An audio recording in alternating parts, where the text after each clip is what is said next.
যানজট নিরসনে ট্রাফিক ব্যবস্থা ঢেলে সাজাতে বিশেষজ্ঞদের সঙ্গে কথা বলেছেন প্রধানমন্ত্রী। জামায়াতকে ডেপুটি স্পিকার পদে নাম ঠিক করতে বলেছে বিএনপি। সীমান্তে অভিযান চালিয়ে 10 গরু জব্দ করেছে বিজিবি। ইরানের 131টি শহর আক্রান্ত, পাল্টা আঘাতে মধ্যপ্রাচ্যে ভয়াবহ সংঘাত। বাংলাদেশকে নিয়ে আশাবাদী বাফুফের সভাপতি।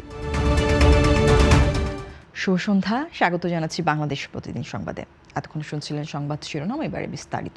একমাত্র স্মার্ট সিটি বসুন্ধরা, আধুনিকতায় এক ধাপ এগিয়ে। রাজধানীর যানজট নিরসনে ট্রাফিক ব্যবস্থা ঢেলে সাজাতে বিশেষজ্ঞদের সঙ্গে বৈঠক করেছেন প্রধানমন্ত্রী তারেক রহমান। সোমবার সকালে সচিবালয়ে প্রধানমন্ত্রীর কার্যালয়ে এই বৈঠক অনুষ্ঠিত হয় বলে জানিয়েছেন অতিরিক্ত প্রেস সচিব আতিকুর রহমান রুমন। তিনি জানান, ঢাকার ট্রাফিক ব্যবস্থার সার্বিক উন্নয়নে করণীয় নির্ধারণে প্রধানমন্ত্রী বিশেষজ্ঞদের মতামত নেন। বাংলাদেশ প্রকৌশল বিশ্ববিদ্যালয়ের প্রকৌশলী শামসুল হক এর নেতৃত্বে একটি প্রতিনিধি দল বৈঠকে অংশ নেয়। এর আগে সকাল 9টা 13 মিনিটে গুলশানের বাসা থেকে সচিবালয়ে পৌঁছান সরকার প্রধান। শেরবাংলা নগরে প্রয়াত রাষ্ট্রপতি জিয়াউর রহমান ও সাবেক প্রধানমন্ত্রী খালেদা জিয়ার সমাধিস্থলের সংস্কার উন্নয়ন নিয়েও স্থপতিদের সঙ্গে আলোচনা করেন তিনি। এছাড়া গৃহায়ন ও গণপূর্ত মন্ত্রী জাকারিয়া তাহের এবং মুক্তিযুদ্ধ বিষয়ক মন্ত্রী হাফিজউদ্দিন আহমেদের সঙ্গে পৃথক বৈঠক করেন প্রধানমন্ত্রী। সংশ্লিষ্ট মন্ত্রণালয়ের প্রতিমন্ত্রীরাও উপস্থিত ছিলেন। ত্রয়োদশ জাতীয় সংসদে ডেপুটি স্পিকারের পদ প্রধান বিরোধী দলকে দেওয়ার প্রস্তাব দিয়েছে বিএনপি।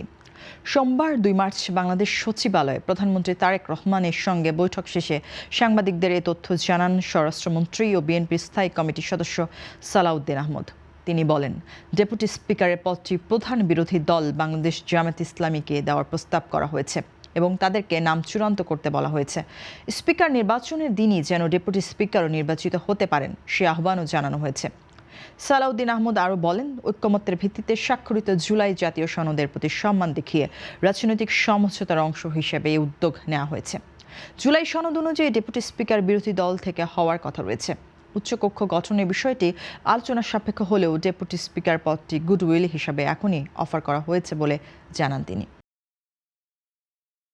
চাঁপাইনবাবগঞ্জের 2 সীমান্তে পৃথক অভিযানে 10টি গরু জব্দ করেছে বর্ডার গার্ড বাংলাদেশ বিজিবি। সোমবার সকালে চরবাগডাঙ্গা ও বাখের আলী সীমান্তে এসব অভিযান পরিচালনা করা হয়। জব্দ করা গরুগুলোর আনুমানিক মূল্য প্রায় 22 লাখ টাকা। বিষয়টি নিশ্চিত করেছেন 53 বিজিবি ব্যাটালিয়নের অধিনায়ক লেফটেন্যান্ট কর্নেল মুস্তাফিজুর রহমান। তিনি জানান, ভারত থেকে অবৈধভাবে গরু বাংলাদেশে প্রবেশের সংবাদের ভিত্তিতে চরবাগডাঙ্গা সীমান্তের কালীনগর এলাকায় অভিযান চালিয়ে 8টি গরু জব্দ করা হয়। একই দিনে বাখের আলী সীমান্তের চাচুরচর গ্রামে আরেকটি অভিযানে আরও 2টি গরু জব্দ করা হয়। জব্দ করা গরুগুলো সরকারি কোষাগারে জমা দেওয়া হবে বলে জানান তিনি।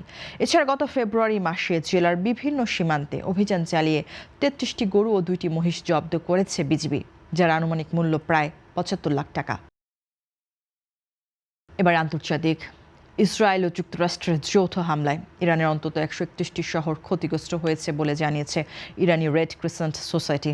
সোমবার এক বিবৃতিতে সংস্থাটি জানায়, হামলায় অন্তত 550 জন নিহত হয়েছেন এবং ক্ষতিগ্রস্ত এলাকাগুলোতে উদ্ধার ও মানবিক সহায়তার কার্যক্রম অব্যাহত রয়েছে। পরিস্থিতি মোকাবেলায় দেশ জুড়ে 1 লাখের বেশি উদ্ধারকর্মী এবং প্রায় 40 লাখ স্বেচ্ছাসেবীকে প্রস্তুত রাখা হয়েছে।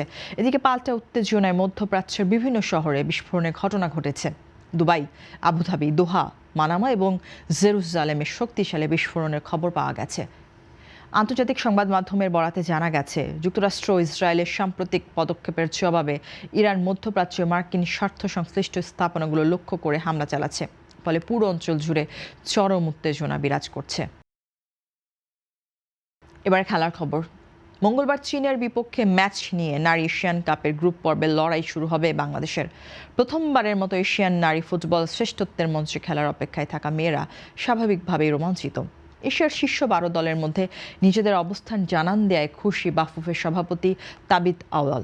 নিজেদের অনুশীলনে এবং দলের আত্মবিশ্বাস তাকে আশা দেখাচ্ছে।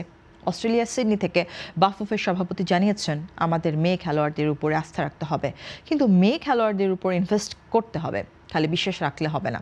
তাদের পেছনে যত আমরা ইনভেস্টমেন্ট করব, সময়, অর্থ, টেকনিক্যাল কোয়ালিটিস দেবে, তারা ইকুয়াল পরিমাণ রেজাল্ট বাংলাদেশকে দিতে পারবে। এ ছিল আজকের সংবাদ। সবশেষ খবর জানতে চোখ রাখুন বাংলাদেশ প্রতিদিনের ইউটিউব চ্যানেল ও ফেসবুক পেজে। সবাইকে ধন্যবাদ।